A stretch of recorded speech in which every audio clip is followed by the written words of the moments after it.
fighter. I mean, look at him. He fighting pay-per-view, knocking these dudes out. That don't take away the fact that I can beat this dude. It don't take away from the fact that this dude know he can't beat me. Send the contract over, or we send the contract to him. However it go, tell him to fight me. That dude get to feeling himself and feeling like he's something that he's not. And to the world, he look like a killer, but I can't wait. I'm gonna expose him. I promise you, I'm gonna expose him. I'll be the person that he going there, he not gonna knock out. He not gonna hurt. He gotta go 12 rounds with somebody and somebody gonna be beating him. He ain't gonna like that. It's with his heart. That's gonna with his head, watch. No thoughts. People can talk that type of shit, no contract or something. I don't pay attention to that. I answer that. I gotta get you to answer this. What he said about you. Yeah, he can't. My opinion. It's my opinion. Listen, all that sounds good right now, but when the fight is made and the fight about to happen, Tank is not playing this Murray match. he know what time that bell ring. 1 minute he on this side, 1 minute he here. So when that bell ring, Tank ain't playing this Murray match. Kenny Ellis and Calvin Ford reject the idea that Shakur Stevenson can control or break down Gervonta Davis, insisting Davis won't be dragged into anyone's game plan. You really think he's not gonna get touched? If he don't get touched, I'll never ever train fighters again. I ain't seen him fight nobody that was a killer already. And everybody he fought touched him. Everybody he fought touched him. Let's really look at when you talk about them guys. Who did they fight was that next to killer? You get what I'm saying? You feel what I'm saying? I feel what you're saying. How do you hire Bob Arm too? Because he's not gonna let that happen. I just don't pay attention to them. When they start fighting, first, of course you're going to want to fight Tank. They know Tank is the best right now. They know it. But goddamn, fight somebody. But that confidence comes with its own concerns. Calvin Ford questions the value of matching Davis with Stevenson. Despite recognizing Stevenson's technical edge, he expects Stevenson to control the pace and limit exchanges, which could take away from the kind of fight fans want to see. Better boxer. Yeah. He's that's why I always make this. He would make the fight boring just to win. Right. Yeah, I think you would too. Dude, I want to put Youngin in that type of situation. You know what I'm saying? If it doesn't make sense. Because fans come to see what? A fight. Let's go look at Shakur. Another contrasting take comes into focus as Oscar de la Hoya views Davis as a relentless elite-level fighter built on discipline and serious preparation. He believes Davis enters every fight in peak condition, making him a constant threat inside the ring. To Davis, Gervonta Davis is, to say the least, he's a beast. He really is. He's a tremendous fighter. He's a dedicated fighter when it comes to training and fighting and making sure that he's in optimal conditions when he steps inside. And that's when the matchup gets complicated. Roy Jones Jr. considers Davis's movement and ring awareness a danger to any opponent, but expects Stevenson to manage distance and set the rhythm. He expects Davis to gamble to close the gap, turning the fight into a risky and unpredictable battle. Stevenson's gonna be a problem for anybody because of that back foot game. He has an awesome back foot game. And when you got a good back foot game like that and you understand boxing like he understands it, he's gonna make it rough for anybody. But Tank is a different animal too. So it's a great fight. That's why everybody wanna see it. We can't just look at it and say, oh, he gonna win, oh, he gonna win. No. We already know that Shakur gonna stay back. Tank gonna have to gamble some to do what he wants. And that's gonna make it big. You think Gervonta Davis can knock him out? That contrast starts to sharpen the real challenge behind this matchup. Teddy Atlas sees Shakur Stevenson as a master of distance, using footwork and timing to stay just out of reach while picking shots with accuracy and control. He questions whether that style can survive against Gervonta Davis, who applies steady pressure, cuts off escape routes, and targets the body to slowly wear opponents down and take away their movement. Do his thing. Control range. You come in 6 inches, he goes back 8.5, and he counters, and he controls space in that ring. And he's a ghost. He's a ghost in that ring. He fights that style. He's that pitcher I talk about on the baseball diamond that disarms you, that takes the bat out of your hands, that hits corners, mixes up the speeds. Does just doesn't allow you, keeps you off balance, doesn't allow you to get a good swing at him. Could he do that with Tank Davis, who's patient, who's deliberate, who knows how to hunt you down, who knows how to shrink a ring, who knows how to properly apply pressure without leaving himself wide open, who knows how to use a jab to get it, who knows how to go to the body to take some of the legs away, take some of the air out of the tires. That's the fight I would like. And that only adds to the intrigue surrounding this matchup. Greg Hackett views the clash as a high-level contest between two elite fighters with contrasting strengths. He believes one brings serious knockout danger while the other relies on sharp precision and timing, creating a balanced and compelling fight. It's definitely a great fight. Two skilled fighters. One has great power, one has great accuracy, great timing. It's a great fight. I hope it can.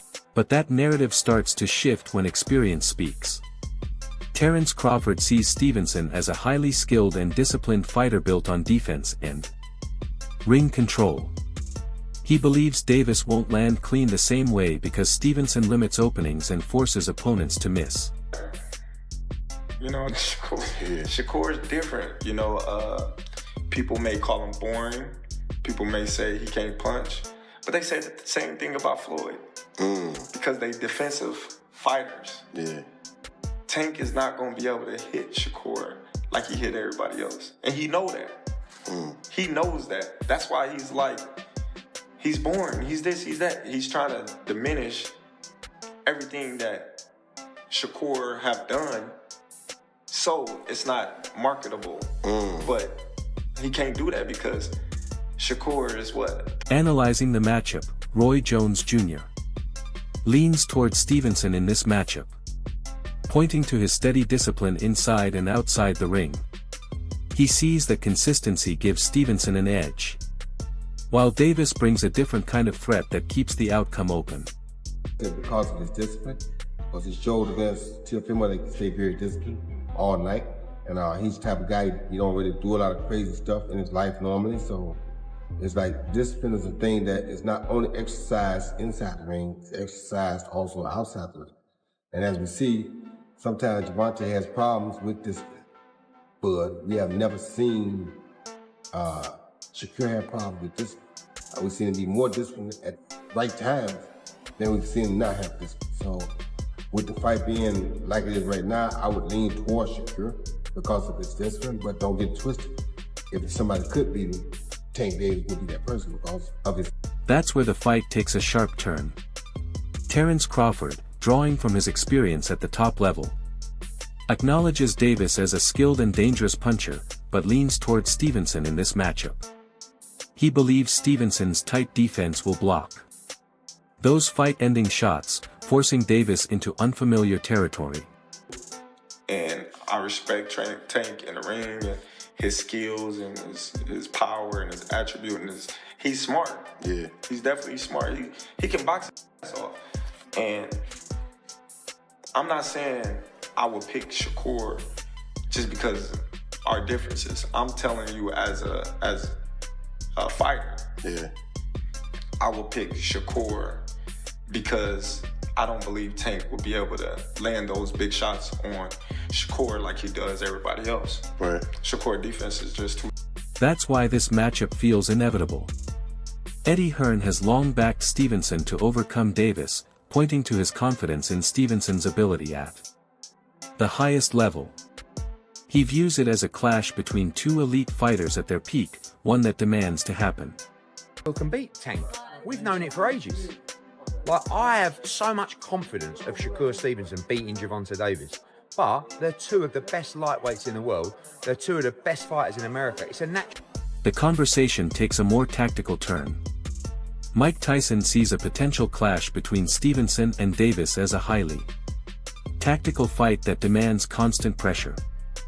He warns that giving Stevenson space or pausing to read him will lead to getting broken down over time. It's gonna be interesting because if Shakur handles this guy like he did Lopez, I'm gonna say the hell with Shakur, man. We just handled this guy like he's the hell with him. No, Mike, Somebody gotta give him a fight though, but you gotta be very sophisticated to know how to fight. This is when I know you lost against Shakur. This is when I know you lost. You see when he does this stuff? Once you start doing this stuff and looking at him, oh, it's over. You got constant action, motion, constant motion again. You gotta be on him constantly. Once you start looking at him and doing that, he is dead. At the same time, a different strength stands out. Oscar de la Hoya believes Davis stands out because of his rare mix of skill and willingness to engage. He sees Davis embracing the risks of trading shots, trusting his ability to adapt and break opponents down, turning danger into dominance. Like I said, is very skillful. He's a beast. He knows how to figure you out. But one thing about Tank, which I love, and this is why he's gonna be great, because he fights. And when you fight, you're gonna get hit. And when you fight, you're gonna get hit and you might get knocked out. But that's the beauty about Tank. That's why he they love fights, and that's why they love him. That's a perfect example. Right. Tank Davis is a star. That's where the fight could turn. Timothy Bradley, speaking from experience, sees Stevenson becoming too cautious under pressure, which limits his offense. He believes Davis will take advantage of that, stepping forward with confidence if he's not being made to pay. Not when you put heat on him, he's so damn defensive that he don't throw punches. There's nothing in return. So you're able to mount an attack on him and let your hands go, and you're not going to receive any counter punches coming back.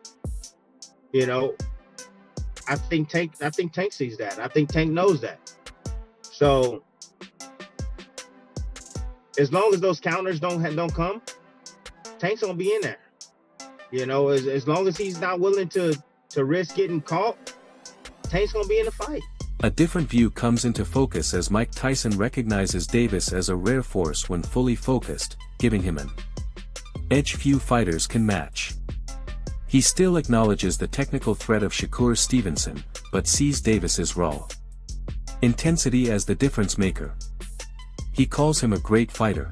You know, especially when he's serious about it. You know, I don't know if he's as serious as he used to be, but when he was serious, he was a hell of a fighter. And nobody came close. He's the only one I gave a chance against Shakur and that guy, Keyshawn Davis, they're scary fighters too, because they're sophisticated. The other guy's sophisticated than me, but Tank is just a force of nature. You know, you just gotta give him the credit. You know, even though he's talking and stuff, And that's what raises the stakes beyond just the ring. Stevenson, speaking as one of the top fighters in the division, is convinced a showdown with Davis has to happen. He believes that when two elite fighters sit at the top, avoiding each other isn't an option unless one falls off. Boxing, I guess you could say, because of like the history and like everything that like went on. It's hard to even speak on it just because of the fact that we gotta fight. So at the end of the day, you feel that's gonna happen? Yeah, I know it's gonna happen. I mean, I'm the best, he the best. So when you got two guys that's the best, how can you not fight? Only way you could not fight if one of them guys ain't like that and somebody go off to lose or somebody take an L. But I think like with both of us, we both fighters that's really good fighters. And that only adds fuel to the tension. Davis dismisses Stevenson as his toughest challenge, questioning his overall impact despite his reputation. He argues Stevenson relies too much on movement without offering a real threat, which could allow him to dictate the exchanges without being pushed back. No. Nah? Wow. Because he a good boxer. Like, that's when I look at y'all two as the best in the division. How? Show me something that he did spectacular. Show me something that he did outrageous. Show me. His power not outrageous. Okay. What defense? You think he got defense? He just jumped back. You never see him slip no punch. You never see him slip no punch. Go look at it. You see him back up from a lot of people. Back up, move around. He don't got no technique. And his offense is the same. Alright everyone, stay tuned for the latest in boxing news, highlights, events, and stories. Subscribe to Legacy Round and turn on notifications so you never miss an update. Be sure to watch our other videos too. Until next time, take care and stay safe.